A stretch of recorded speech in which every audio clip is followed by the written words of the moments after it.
We have a couple of questions. Yes. What happened to Crazy Art? It was with Manette. Well, he wanted to know whatever happened to Crazy Arthur, who was with Manette in that. The last I saw, he hated being called Crazy Arthur. But the last I saw him, he was at the Village Nursing Home on the ambulatory floor. So that's, I don't know. We got out of contact. Another question, maybe? Or should we? All right. How was the score recorded? Well, most of it I did in my studio with the technology that allows you to sample an orchestra. Some things I was able to pull from other projects that I have done in the last few years where I did have, orchestra or live players. And then I had tremendous help. Darren West did gorgeous sound design on Sorrows of Dolores and helped with that. And Leova contributed the beautiful music of the Harem and the Casbah. So the rest of it was done recently. Right. We did that. It's interesting seeing all this because we did the harem scene up at the Krishna house. I forget what the name of the place was. It was in the West 50s. And one of the guys was, at the end, was a devotee, and he just wanted to be in it.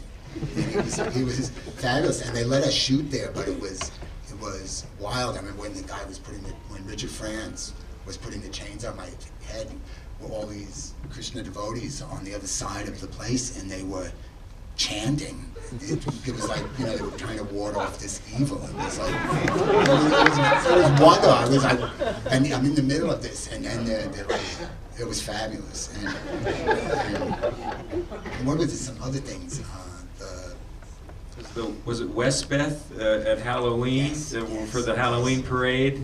That was That's where the Halloween parade used to start, right in Westbeth. When it was fabulous. When it was, remember when the Halloween parade was a village institution? Yeah.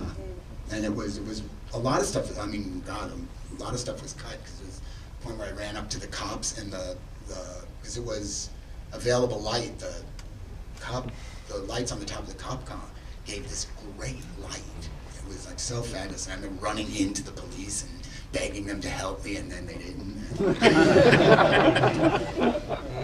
And it was so great seeing all our friends in this. And, in the bar, it's where Henrietta's is now. That was on the corner there. And Maria was Santeria priestess, and she claimed that she made Reverse Psychology a hit because she did some kind of spell.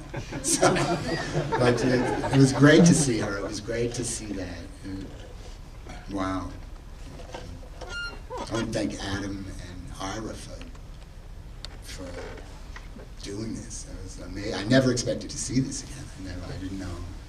I'm spending my life trying to figure out how to get someone to save it, to put it someplace safe, but I never expected this would happen. Ira, how are we doing? Okay. All right, there's a question in the back.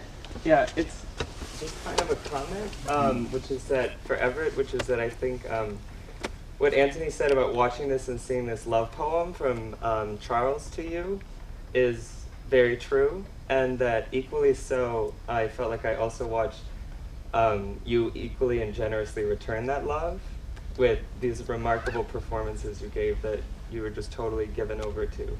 So, thank you. It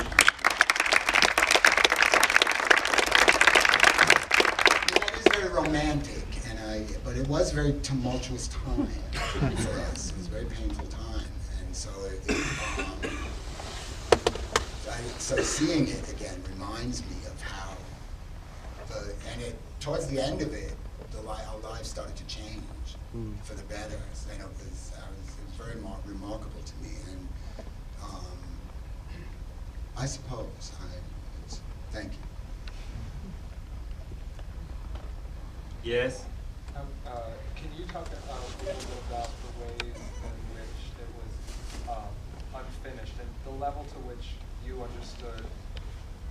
Was there more to be done, and if so, what would have been in there? Did we all hear that? Was there more to be done and what would have been in there? I don't know, because I think that when the 80s happened, he lost interest in this particular project. It was going on, and then Charles he wrote some of his best plays, I think, after as 1980 happened. And he went into this amazing spurt. And I don't know what would have come of this. I think he would have gone on to something else, and this would have just been one of his early attempts, but there's tons, I have so much footage.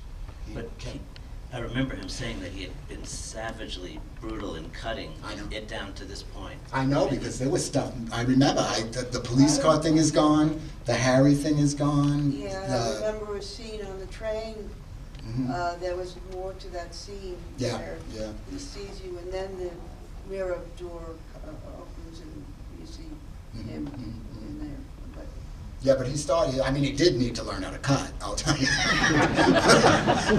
So that would have, he would have come to that, because I think he was headed for Hollywood, and what would have happened, who knows, but it would have been wild. So, I have tons, boxes of footage. He kept incredible logs of, it's amazing, and the numbers, they probably don't even do it that way anymore, right? It's all digital now, but he would keep the roll numbers, and so you have to send them to Yale or something. That's where the rest of his stuff is. Anything else? Anthony, would you like to say anything more? Any question from you? I might just have a little tiny question.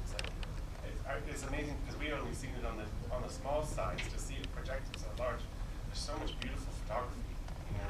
Like the lighting in that sequence where you're running through the fair and the flashing lights on your face, and there's so many beautiful still images. How did you do that? Was there any rhyme or reason to that? Was there an organization to that? Or? No, we just went into it. It was great. That night it was Halloween, so it didn't matter. You could be. So it was just available light. It was available light, and like I said, those police car lights were, and some of the nicest photography I think is in that scene. Was he using? Did Charles? Was he always at the camera for Dolores for the whole film? Was he holding the camera in the filming process? For the most part, I held it when he was naked. No, yeah. That was his. He was into it. He loved it. It was years in the making. It was. Yeah, it was not. It was when we had the time, when we could do it. Between over 10, 15 years, right? It seems like 10 years, at least 10 years. But I think it was, most of the filming was done in 5 years. Finishing it. Yes? I just wanted, because we know of the ridiculousness of theatrical production, this is a record which is a film. I wanted to see if you could talk about the ways in which it's different as a performer and also watching it for an audience. How this is a different experience than one might have had watching the ridiculous and charity film. Who can say? For me, you have no control now. That's the thing of the film. It's done. When it's live, you have some amount of control over the public. In a sense, you can, if you're tanking, you can figure out a way to get out of it. But I don't know.